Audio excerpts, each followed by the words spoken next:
just had a great question, and do you agree with the title? After you went through creating characters, do you believe that they are monsters?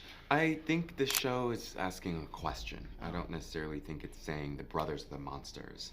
I think the show is full of monsters, perhaps, and it also asks the question: are monsters made or are they born? So, yeah, I think that the title and whether or not the brothers are monsters actually maybe isn't too related. It's just a question.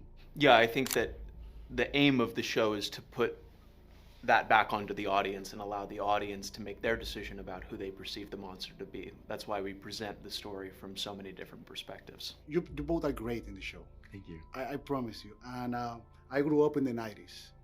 And for me, the portrait, I think the clothing, the music, everything around is another character. How was that conversation with the wardrobe, with everything around? Because it's a great character. I think that's a result of working on a Ryan Murphy project, honestly. The guy is so detail-oriented and he has such specific ideas about how to flush out a world and make it so visually interesting that you just can't look away from it. I think that that's one of the pros that you get when you work with someone like Ryan, who is an expert at doing that and putting it on the screen. How do you leave behind characters like yours? Because watching your performance and getting to the skin of someone that was abused and narrated this abuse in front of people and living that and crying and your body is showing pain and everything.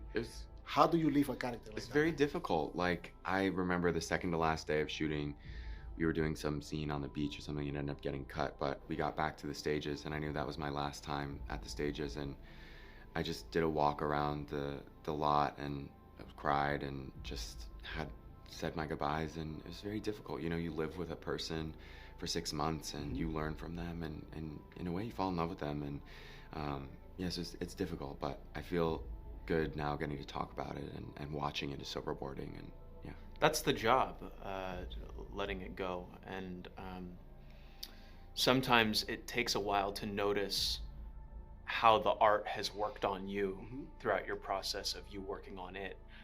But in my case, I didn't really have a ton of downtime between projects. I had to jump from one Ryan Murphy project into another. So I just stayed in a place of creativity.